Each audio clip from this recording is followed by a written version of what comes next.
How's it going? Now, I was just thinking about something. I was thinking about when I was a kid. I used to look through these magazines, such as Boys Life magazine, and I remember in the back of Boys Life magazine, there would always be different ads. There would always be different ads for different products. Charles Atlas, for example, would always have an ad there, and usually he would talk about how you could go from being a 98-pound weakling to becoming a very muscular guy with his program, right? And there was usually in the back of Boys Life magazine, there would be an ad for building a hovercraft, or there'd be an ad for go-kart, all different types of things there would be ads for. But one ad really stuck out in my mind, and I always thought of it quite a bit. Now, this ad was also in the back of comic books as well. It wasn't just in the back of Boys Life magazine, and that is this right here, The World's Deadliest Fighting Secrets by Count Dante. Now, as you can see, when you look at an ad like this is not something you easily forget, right? This really sticks out in your mind. And it definitely stuck out in my mind. And I remember thinking, who is this guy, Count Dante? I remember thinking, where is he from? What's his story? I just remember thinking that because, you could be a kid and you could be reading, say, a Doctor Strange comic, and then in the back of the comic book, you see an ad by a guy who looks kind of like, well, Doctor Strange. And I remember I kept thinking about, who is this guy? And in those days, there really wasn't a lot you could do to find out this kind of information. It'd probably take you hours to find out and to dig up any kind of information. And really then you probably wouldn't even find a whole lot. But these days, with all the information that you have available, and the internet, and YouTube, and just all different types of online sources, you can find some information.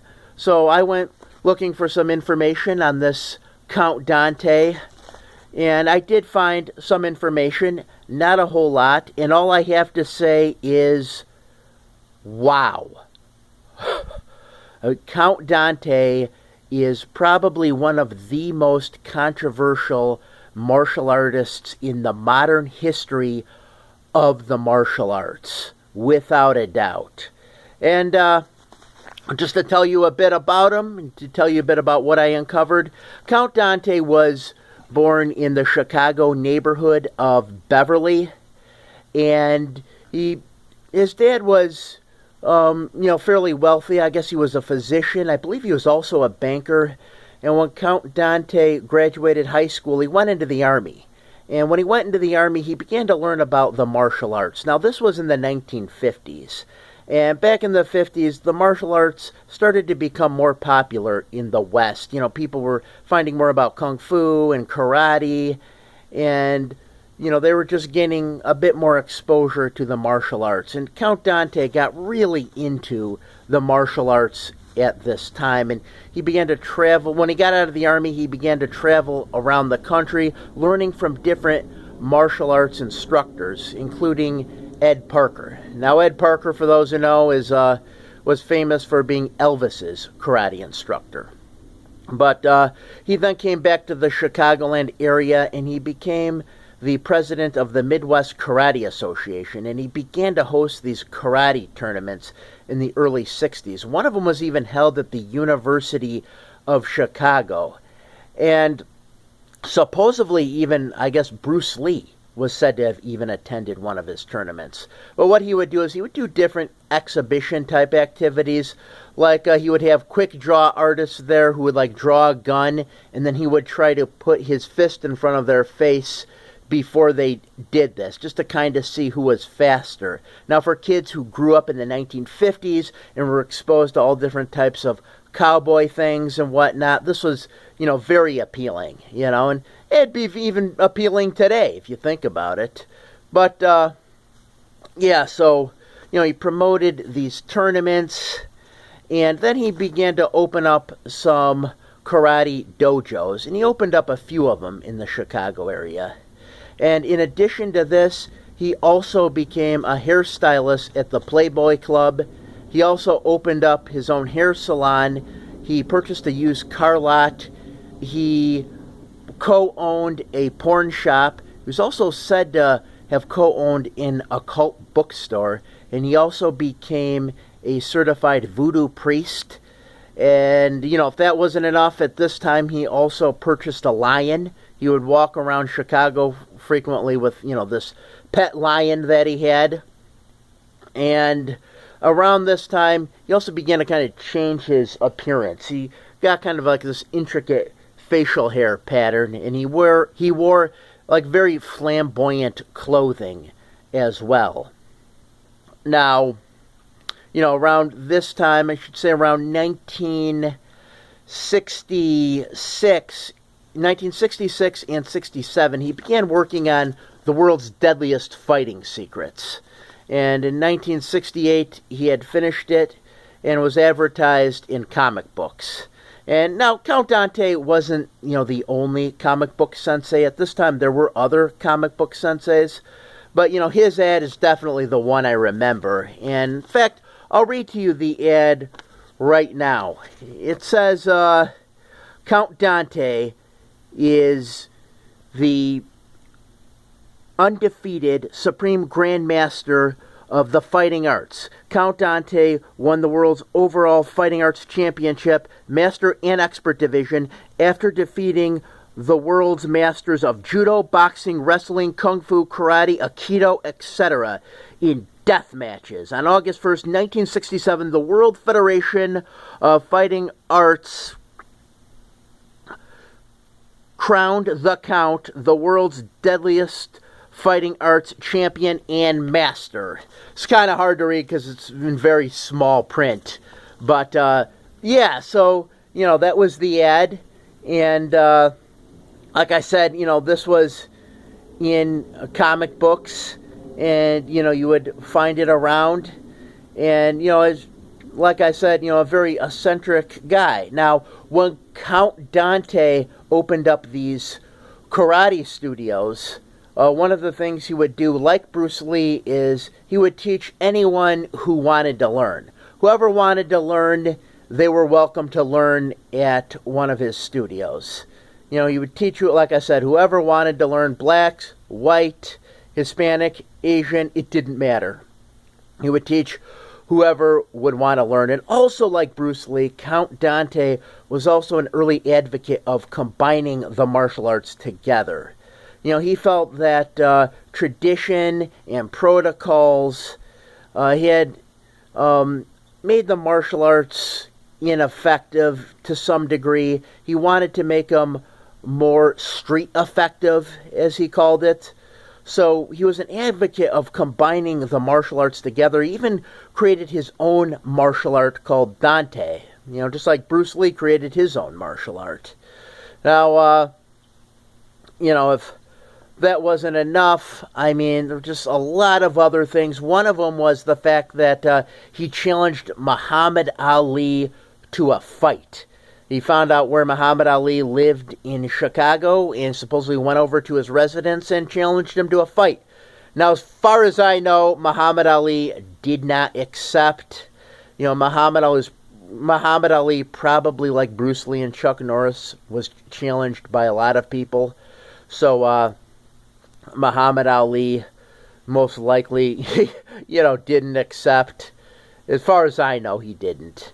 But, yeah, so if that wasn't enough, then something happened in 1965 where Count Dante and a friend of his had supposedly been drinking, and they were in a dispute with another sensei at another dojo about tournament fees. And supposedly Count Dante went over to the guy's place and planted a bomb. Now, the police found out about this, and Count Dante had supposedly gotten into some trouble for this. Now, if that wasn't enough, what then happened later, and this was famous, this was in all the newspapers, the Dojo Wars happened. Now, what the Dojo Wars were they were started by Count Dante. He started this. And supposedly he was in some kind of a conflict with another martial arts organization called the Green Dragon Fighting Society. He was the head of the Black Dragon Fighting Arts Society. And he was in a conflict with these guys over something, and supposedly him, his friend, and a few other guys went over to their studio, and they broke into it, and they grabbed a bunch of weapons off the wall, and this big brawl ensued. And one of the guys apparently got his eye damaged, and Count Dante, or, John Keane's friend, was stabbed by somebody with a sword, and he was killed. Now, John Keane, then felt, terrible about this. They went to court. The judge ended up throwing it out. He ended up throwing it out, saying that they were all kind of, guilty of this. But he did end up throwing it out. However, John Keane was charged with assault and battery, I believe, some kind of aggravated assault and battery charge that he got. And after this, John Keane then said that, he was no longer going to fight at the drop of a hat. That his fighting days are over. Now, anyone who knew him would said that that wasn't true, that he would still get into fights. But, yeah, so, like I said, definitely, a very eccentric individual. And, if all that wasn't enough, yet another thing happened, and supposedly there was this armored car that was robbed, and $4 million was stolen from it. And this, no one knows what happened to the $4 million. I believe some of it was uncovered, but John Keane was said to have been involved in this, and he was supposedly said to have had some mob connections as well. Now, before anything else could happen, John Keane had died in his sleep of peptic ulcers at the age of 36 in 1975. So, he had died at this time. Now, another thing that happened that was quite interesting was, at this time in 1975, supposedly John Keane was training for this kumite that was going to take place in Nassau, Bahamas. And he had died, so because he died, his slot or his position in this underground kumite went to this 19-year-old kid who was in the Army at the time. The name of this 19-year-old kid who was in the Army at the time was Frank Dukes. Now, Frank Dukes, if you've been into the martial arts, if you've followed in the martial arts, you know who Frank Dukes is. Frank Dukes was the character Jean-Claude Van Damme had played in the movie Bloodsport. And, it was supposed to be John Keane who was the one supposed to go into this tournament in the Bahamas, but because he had died, that slot, that position, was said to have had gone to Frank Dukes. Now, I've heard interviews with Frank Dukes. Some people think Frank Dukes is legit. Some people think he's not. I've heard interviews, like I said, with Frank Dukes, and he sounds like a real cool guy to me. He sounds like a real cool, good guy. And, I don't know if what he said is true or not, but he said he did go into this kumite. Like I said, it took place in the Bahamas. Now, Bloodsport was said to have had taken place in Hong Kong. But, the reality was that it took place in the Bahamas. Frank Dukes said that they had made it Hong Kong because they kind of wanted to make it seem authentic. But that's not where it took place. So, yeah, Frank Dukes said that, he had entered this tournament, and people would enter these kumites kind of different from the reasons why an MMA fighter might enter one of the competition, an MMA competition today. Back then, Frank Dukes said it was all about honoring your instructor, and also guys wanted to learn. because this was before the days of information overload that you have today. You know, if people wanted to learn, they actually had to seek out information. They had to actually go to the place and learn. And, you know, that was what people would do, because a lot of times they would see different techniques and maneuvers done at these tournaments that they had never seen before. You know, because this was, you know, a while ago, before you had all the information that you have going around now. So some of these techniques, like I said, no one had ever seen before. And, you know, I could get into more about Frank Dukes. Maybe I'll do another video on him sometime. But, yeah, you know, I just wanted to do this on, you know, Count Dante. I wanted to do this video on him because, you know, there's not a lot of information about this individual around. You know, it's very difficult to find a whole lot of things. There is an individual by the name of Floyd Webb who's been working on a documentary on John Cann, and he has said that it's been very difficult to get off the ground because there's been a lack of funding, because John Cann's kind of an obscure figure in the martial arts. Not a lot of people have heard of him, so not a lot of people have really been wanting to fund the project. But he has been trying to do this project, and it'd be interesting to see, you know, what it's like when he actually finishes it. It would definitely be an interesting thing to check out, because, yeah, you know, you could say what you want about, you know, Count Dante. I think it's pretty safe to say the guy did know how to market himself. I mean, without a doubt, I think he did. Because in addition to buying this book, in addition to, you know, buying the book, when you would get the book, you would also get a card that would say that you are now a member of the Black Dragon Fighting Arts Society. And I have looked for his book before. I have gone around to comic book stores, and I asked a guy if he had it. The guy seemed to have no idea, you know, what I was even talking about. You know, so maybe you could find it online. Maybe you could find it on Amazon. You know, that would be possible. But, you know, if you wanted to pick up a copy of this. But, yeah, definitely a lot of interesting things about him. A lot of different interesting stories. Another story, when he was promoting tournaments, he had an idea to have one of his students fight a bull. And supposedly, before this could happen, the Chicago police stopped it.